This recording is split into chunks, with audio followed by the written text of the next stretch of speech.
मिथिला नगर छोड़कर कुम्हार अवंती नगर आकर पहुंचा। फिर एक कुम्हार के यहाँ जगह देखकर रुका। वह सत्यवती को बेटी के समान रखता था। एक दिन सत्यवती ने अपने पति को देखने की इच्छा प्रकट की। कुम्हार ने उसे मिलवाने का वादा किया। फिर रात को गधे के पास गया। वो उससे बोला, गंधर्व महाराज, आपके कहने के मुताबिक राजा ने अपनी कन्या आपको तो सौंप दी। अब वह आपकी राह देख रही है और अब हमारी भी यही इच्छा है कि आप दोनों खुशी से रहो।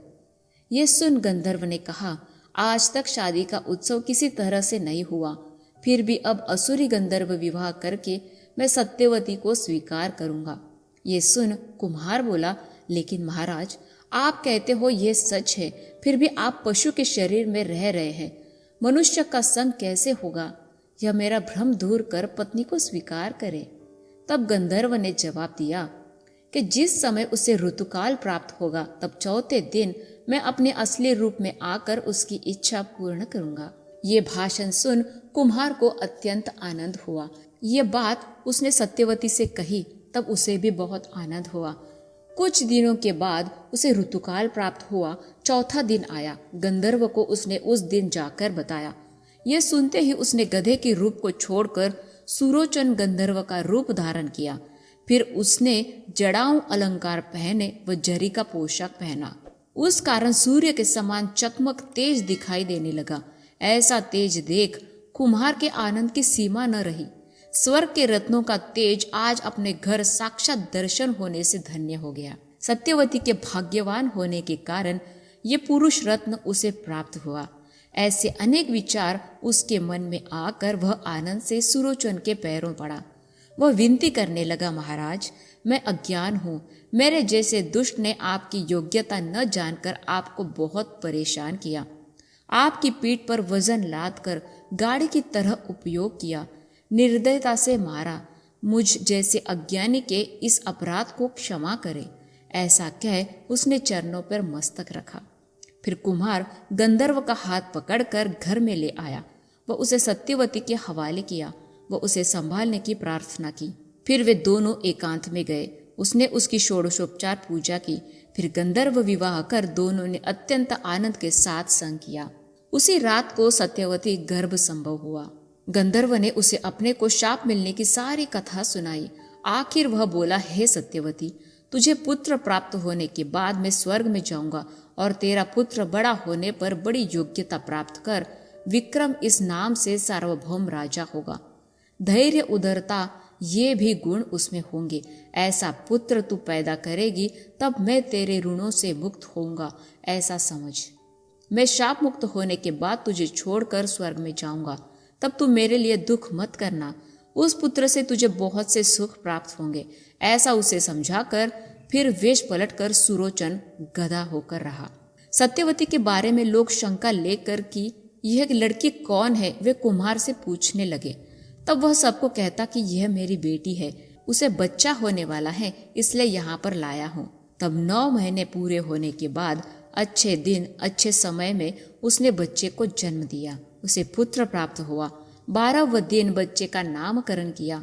उसका नाम विक्रम रखा। सूर्यास्त होने के बाद सुरोचन ने अपना शरीर बदला और अपना रूप प्रकट किया। अंदर जाकर सत्यवती ने बच्चे को मांग लिया और उसका मुख चंद्र देख वह शाप मुक्त हुआ। उसी समय उसे ले जाने के लिए इंद्र ने विमान देकर मालती को भेजा। वह अवंती जाने के बाद कुम्हार के यहाँ गया। उस समय सुरोचन स्नेह से बच्चे को चूम रहा था। इतने में मालती उसके पास गया और बोला, गंधर्वराज, तुम्हें लेने के लिए इंद्र की आज्ञा से मैं आया हूँ। अब पुत्र का मोह छोड़ देर न करो, विमान में बैठो। अमरनाथ आपका राह देख रहे हैं। मालती का भाषण सुन सुरोचन ने बच्चे को सत्यवती के पास दिया व कहा कि अब मैं जा रहा हूँ, तू बच्चे के साथ खुश रहना। तब वो बोली, प्राणनाथ, बच्चे को छोड़कर तुम कैसे जा सकते हो? तुम्हारे लिए मैंने माँ बाप सारे सुख छोड़कर इस परदेश में आई हूँ। तुम्हारे सिवा मुझे कौन है? ऐसा कहकर वह जोर जोर से रोने लगी। वो उसके गले लग गई।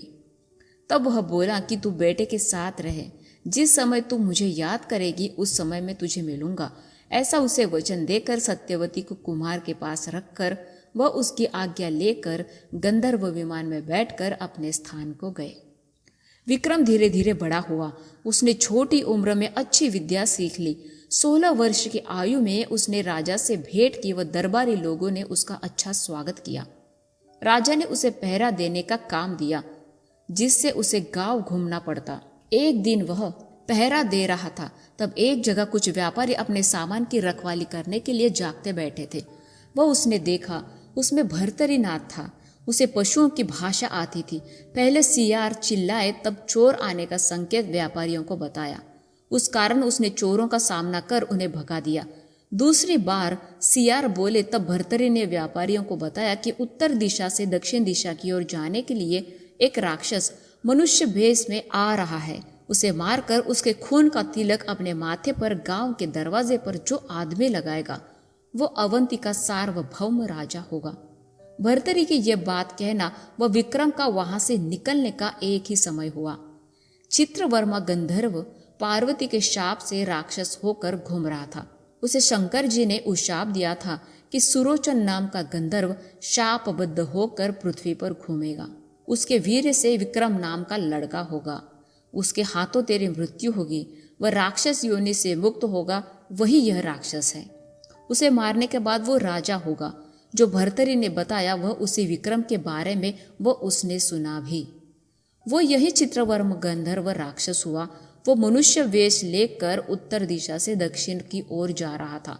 उसका विक्रम ने शस्त्र प्रहार कर जमीन पर गिराया। वह उसके खून से अपने कपड़े भिगोए और माथे पर तिलक लगाया। उसी समय राक्षस रूपी गंधर्व शाप मुक्त हो गया।